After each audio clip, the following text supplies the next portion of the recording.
Salam sejahtera diucapkan kepada semua murid-murid. Baiklah, pada hari ini cikgu akan mengajar tajuk kelajuan. Diharapkan semua murid-murid bersedia. Setiap objek yang bergerak mempunyai kelajuan. Objek yang berlainan akan bergerak dengan laju yang berbeza. Apakah maksud kelajuan? Kelajuan ialah ukuran cepat atau lambat sesuatu objek yang bergerak dari suatu tempat ke suatu tempat yang lain.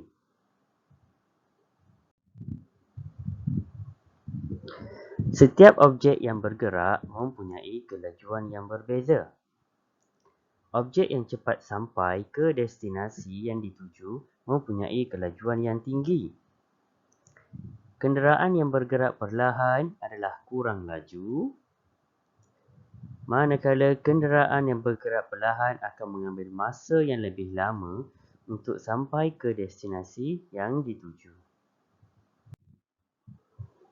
Okey, murid-murid, sekarang kita akan lihat kepada unit kelajuan. Yang pertama adalah sentimeter per saat ataupun menggunakan simbol cm/s. Sebagai contoh, siput bergerak sangat perlahan kerana hanya dapat bergerak sejauh 1.3 cm sahaja dalam masa 1 saat. Jadi, unit kelajuannya ialah sentimeter per saat. Untuk sebarang objek yang bergerak sangat perlahan, kita akan menggunakan unit sentimeter per saat. Seterusnya, meter per saat ataupun simbolnya m/s. Tupai dapat bergerak sejauh 5 meter dalam masa 1 saat. Unit kelajuan yang sesuai untuk tupai ialah meter per saat. Jadi, contoh lain untuk menggunakan unit kelajuan meter per saat adalah apabila murid-murid berlari sejauh 100 meter dalam pertandingan sukan di sekolah. Jadi, unit yang digunakan juga adalah meter per saat. Seterusnya adalah kilometer per jam ataupun km/j.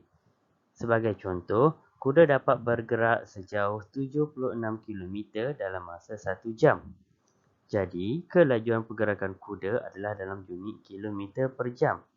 Untuk sebarang objek ataupun kenderaan yang bergerak dengan laju, kita perlulah menggunakan unit kilometer per jam. Sebagai contoh, kelajuan kenderaan, kelajuan bas, motosikal, kapal terbang, kereta api dan sebagainya. Okey, bagaimana untuk mengira kelajuan? Kelajuan pergerakan sesuatu objek ialah jarak yang dilalui oleh objek itu di dalam tempoh 1 unit masa. Kelajuan mempunyai kaitan dengan jarak yang dilalui oleh sesuatu objek dan tempoh masa yang diambil. Oleh itu, kelajuan boleh dikira dengan cara membahagikan jarak yang dilalui kepada masa yang diambil. Di sebelah ini, cikgu telah sertakan formula untuk mengira kelajuan di mana J ini adalah jarak, K adalah kelajuan dan M adalah masa. Jadi, untuk mengira kelajuan K, jadi kita perlu membahagikan jarak bahagi dengan masa. Ataupun jika kita ingin mencari jarak sesuatu objek, kelajuan telah diberi, masa telah diberi. Jadi, apa yang perlu murid-murid lakukan? Baik, untuk mendapatkan jarak yang dilalui, murid-murid perlu mendarab kelajuan didarab dengan masa yang diambil. Jadi, nanti murid-murid akan dapatlah jarak yang dilalui oleh kenderaan tersebut. Okey, jom kira kelajuan. Dengan menggunakan formula yang telah cikgu bagi tadi, kita akan kira satu contoh kelajuan kapal terbang. Baiklah, kapal terbang mengambil masa selama 2 jam untuk bergerak sejauh 2000 km. berapakah kelajuannya?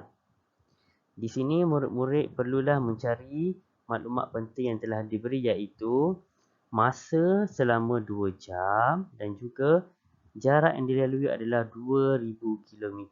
Jadi menggunakan formula ini, kita akan buat seperti berikut. Okey, kelajuan adalah jarak bahagi masa. Kemudian isikan maklumat jarak iaitu 2000 km dan juga maklumat masa adalah 2 jam. Jadi 2000 km dibahagi dengan 2 jam, jadi kita akan dapat kelajuan adalah 1000 km per jam. Baiklah, kita akan lihat satu lagi contoh. Okey, sebuah kereta api telah mengambil masa selama 4 jam untuk sampai ke destinasi yang dituju. Kelajuan kereta api yang dipandu adalah 150 km per jam. Berapakah jarak yang dilalui oleh kereta api tersebut?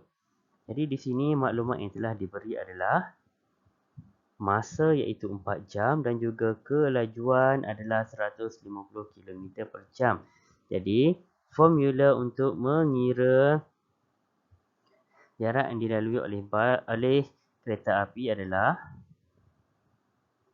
kelajuan darab masa, kemudian isikan maklumat kelajuan iaitu 160 km per jam dan juga masa 4 jam. Jadi kita akan dapat 640 km jarak yang dilalui oleh kereta api tersebut. Baiklah murid-murid, cikgu harap dengan penerangan ini murid-murid telah faham apa yang telah cikgu ajar. Terima kasih.